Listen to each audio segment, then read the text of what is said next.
दोस्तों आज आपके लिए फिर से एक नई वीडियो लेके आए हैं। इस वीडियो में हमने पावर बैंक बनाई है। इस पावर बैंक को बनाने के लिए हमने पुरानी मोबाइल की बैटरियों का यूज़ किया है और सारा कुछ हमने स्टेप बाय स्टेप इस वीडियो में बताया। तो आप भी इस वीडियो को देख के खुद से इस तरीके की पावर बैंक बना सकते हैं। और जो भाई हमारे इस वीडियो में नए जुड़े हैं प्लीज़ चैनल को सब्सक्राइब कर लें। सब्सक्राइब करने के लिए नीचे की तरफ जो सब्सक्राइब बटन है उस पर क्लिक करना है और चैनल को सब्सक्राइब कर लेना है। तो देर ना करते हुए फटाफट से वीडियो को स्टार्ट करते हैं। तो मैं Rinku Pundir KR tech mind channel में आपका बहुत बहुत स्वागत है।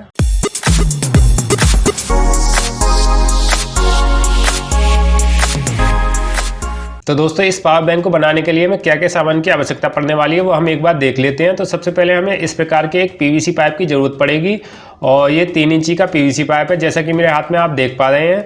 और इसके बाद हमें इस प्रकार की 2 बैटरियों की आवश्यकता पड़ने वाली है। ये मोबाइल की बैटरी है और एक बैटरी 5000 mAh 3.7 वोल्ट की है जैसा कि आपको दिखाई दे रहा होगा। और इसके बाद हमने इस प्रकार की 2 बैटरी और ले रखी हैं जिसकी वैल्यू 10000 mAh और 3.7 वोल्ट है। और या तो हम इस तरीके की 10000 mAh की 2 बैटरी का यूज़ करेंगे या फिर हम 5000 mAh की 2 बैटरियों के यूज़ से पावर बैंक बनाएंगे। तो इनमें से कोई सा भी यूज़ कर लेंगे। इसके बाद हम इस तरीके के एक पावर बैंक मॉड्यूल की आवश्यकता पड़ेगी जैसा कि मेरे हाथ में आप देख पा रहे हैं। और इसमें 2 USB पोर्ट दे रखी हैं, एक जो C पोर्ट है, एक नॉर्मल पोर्ट है जो सभी मोबाइलों में मिल जाती है। तो इन सब की मदद से ही हम एक पावरफुल पावर बैंक तैयार करने वाले हैं। और ये सब बैटरियाँ आपको किसी भी मोबाइल में नॉर्मली मिल जाएंगी। जो ख़राब मोबाइल आपके घर में पड़ा होगा उससे आप बना सकते हैं। तो सबसे पहले हम क्या करेंगे, इस PVC पाइप को लेंगे और इस PVC पाइप को गैस पे हीट करेंगे। और थोड़ी देर हीट करने के बाद आपको दिखाई दे रहा होगा ये पूरी तरीके से सॉफ्ट हो गया है।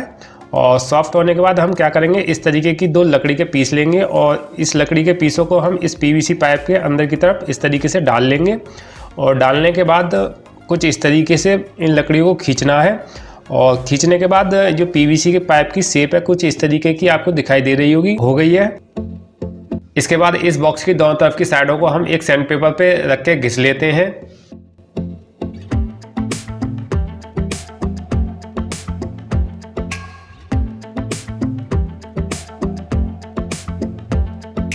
तो सैंड पेपर को घिसने के बाद इस बॉक्स की दोनों तरफ की साइडें दोनों बराबर हो गई हैं और इस तरीके से आपको दिखाई दे रहा होगा। तो यहाँ पर भी इस तरीके की बराबर हो गई है साइड। अब इसके बाद आगे पीछे की साइडों को बंद करने के लिए इस बॉक्स की, उसके लिए हम एक PVC शीट लेंगे। इस बॉक्स को कुछ इस तरीके से उल्टा रख लेंगे और उल्टा रखने के बाद इस पर मार्किंग कर लेंगे मार्कर की मदद से।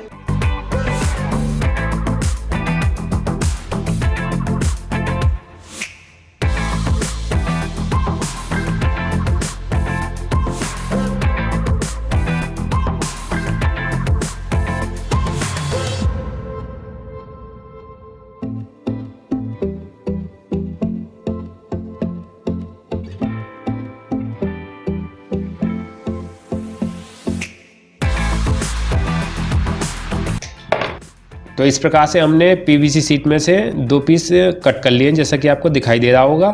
और इसके बाद एक पीस लेंगे, उस पीस में हम पावर बैंक के जो मॉड्यूल है उस मॉड्यूल के आगे की तरफ 2 USB पोर्ट दिखाई दे रही हैं, एक C पोर्ट एक नॉन पोर्ट है।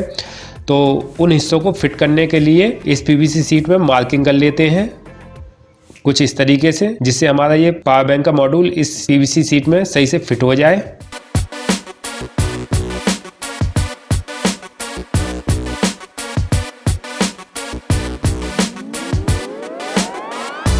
तो इस मार्किंग वाले हिस्से को हम कटर की मदद से कट कर लेते हैं।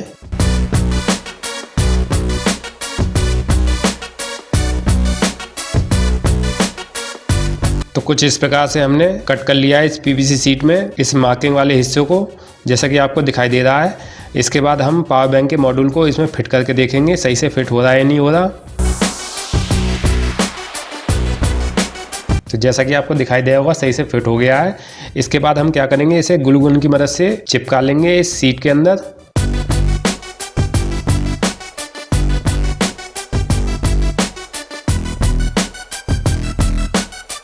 तो कुछ इस तरीके से हमने इस पावर बैंक के मॉड्यूल को इस PVC के पीस में ग्लू गन की मदद से चिपका के फिट कर लिया है जैसा कि आपको दिखाई दे रहा होगा। अब इसके बाद इस पावर बैंक के मॉड्यूल में एक स्विच लगा हुआ था कुछ इस तरीके का जैसा कि आपको दिखाई दे रहा होगा। तो इसको हमने निकाल लिया है बाहर और इसे निकाल इसलिए लिया है क्योंकि ये इसमें फ़िट होने के बाद सही से इस बॉक्स के अंदर फ़िट नहीं हो रहा था। तो उसके लिए हम क्या करेंगे, इसे अलग से इस बॉक्स के अंदर एक होल करके यहाँ पर इसे बाहर से फिट कर लेंगे और उसके बाद इस स्विच के इस पावर बैंक के मॉड्यूल पर कनेक्शन कर लेंगे। तो इस प्रकार से हमने एक होल कर लिया है जैसा कि आपको दिखाई दे रहा होगा। और इसके बाद हम इस स्विच को इसके अंदर कुछ इस तरीके से फिट करेंगे। तो हमने इस स्विच को भी हमने ग्लू गन की मदद से चिपका दिया है अंदर की तरफ से, जैसा कि आपको दिखाई दे रहा होगा। अब इसके बाद हम इस आगे वाले हिस्से में एक पीवीसी का छोटा सा पीस कट करेंगे और राउंड शेप में उसे सैंड पेपर पे घिस के इसमें फिट कर लेंगे।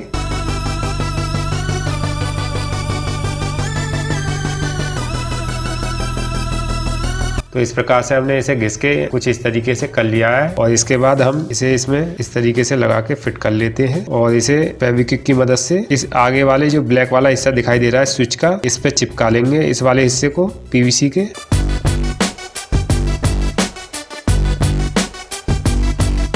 अब इसके बाद हम अंदर की तरफ बैटरी फिट करेंगे और बैटरी कौन सी लेनी है वो हम एक बार बता देते हैं।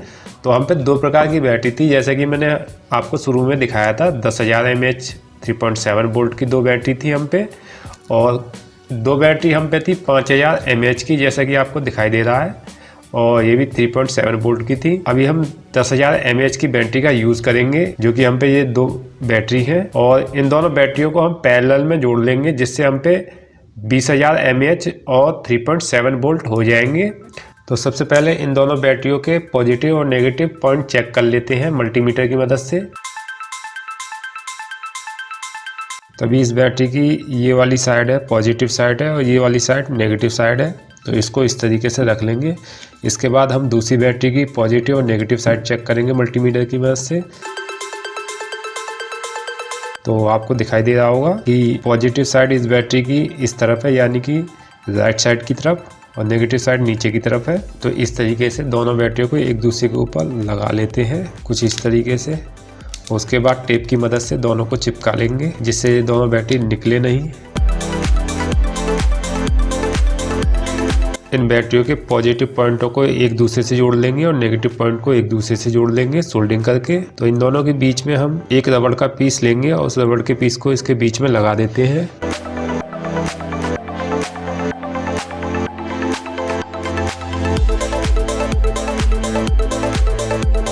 अब इसके बाद हम पॉजिटिव पॉइंट पे एक बार सोल्डिंग करेंगे और नेगेटिव पॉइंट पे एक बार सोल्डिंग करेंगे इन बैटरियों के। तो इस प्रकार से हमने बैटरी के पॉजिटिव और नेगेटिव पॉइंटों पे इन दोनों वायरों को सोल्डिंग कर लिया है। अब इसके बाद हम टेप की मदद से इन दोनों पॉइंटों को सही से बंद कर देंगे।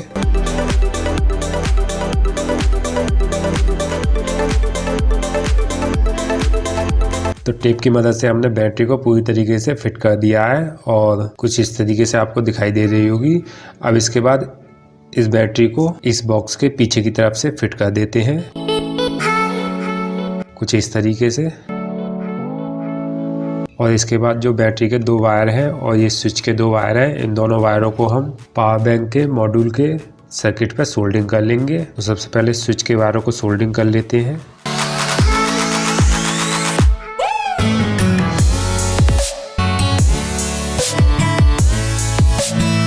तो इस तरीके से हमने स्विच के वायरों को इस सर्किट में फिट कर दिया है। इसके बाद बैटरी के वायर फिट करेंगे। तो बैटरी के वायर कहाँ पे सोल्डिंग करने हैं वो हम बता देते हैं। तो जैसा कि आपको दिखाई दे रहा होगा, इस मॉड्यूल पे इधर की तरफ B नेगेटिव लिखा हुआ है और राइट साइड की तरफ B पॉजिटिव लिखा हुआ है, जैसा कि आपको दिखाई दे रहा होगा। तो B पॉजिटिव वाले पे इस रेड कलर के वायर को सोल्डिंग कर लेंगे और B नेगेटिव वाले पे बैटरी के नेगेटिव वायर को सोल्डिंग कर लेंगे, यानी कि ब्लैक कलर के वायर को।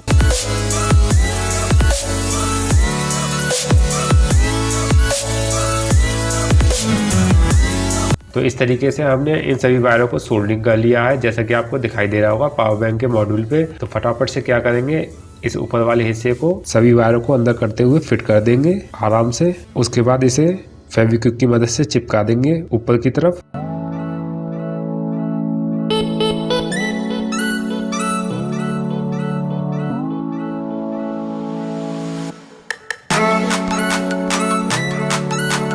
तो इस प्रकार से हमने आगे वाले हिस्से को पावर बैंक के चिपका दिया, जिसमें हमने पावर बैंक का मॉड्यूल फिट किया था। अब इसके बाद हम इस पीछे वाले हिस्से को बंद करेंगे। तो इसी तरीके का हमने एक पीस कट किया था, उसको हम इसके पीछे लगाएंगे और इसको भी हम फेविक्विक की मदद से चिपका देते हैं कुछ इस तरीके से।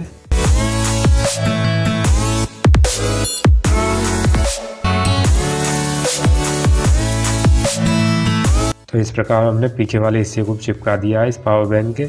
अब इसके बाद इन पीसों की जो एक्स्ट्रा साइड बढ़ी हुई है, जैसा कि आपको दिखाई दे रहा होगा, इनको सैंड पेपर की मदद से घिस लेंगे और सभी साइडें बराबर कर लेंगे।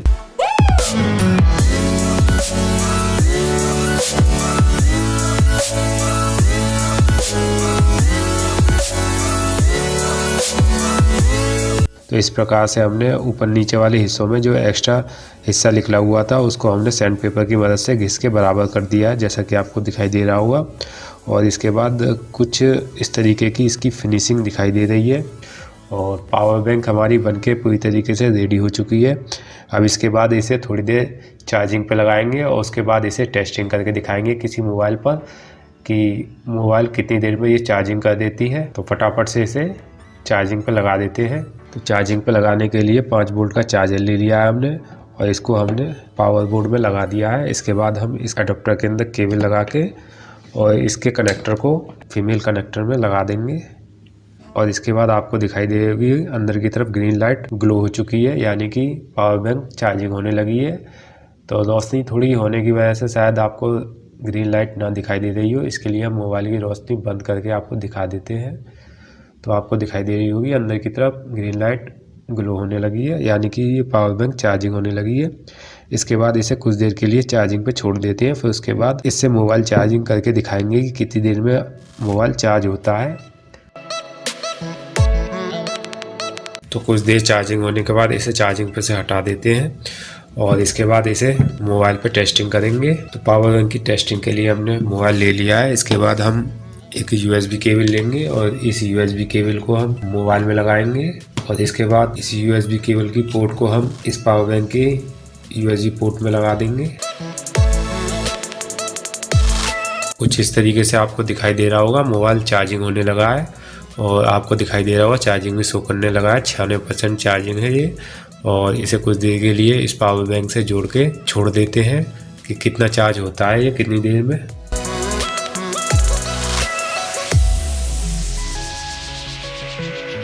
तो आप देख सकते हैं अभी हमने 96% पे मोबाइल को चार्जिंग पे लगाया था, 98% कुछ ही मिनट में हो गया है।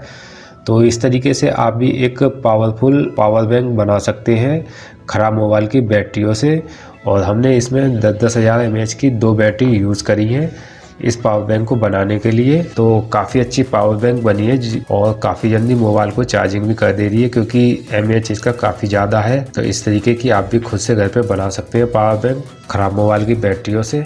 दोस्तों आपको पावर बैंक बनाने की वीडियो कैसी लगी प्लीज़ कमेंट करके जरूर बताएं और वीडियो को लाइक शेयर करें और जो भी भाई हमारे इस वीडियो में नए जुड़े हैं प्लीज़ चैनल को सब्सक्राइब कर लें। तो मिलते हैं नेक्स्ट वीडियो में, जब तक के लिए जय हिंद जय भारत।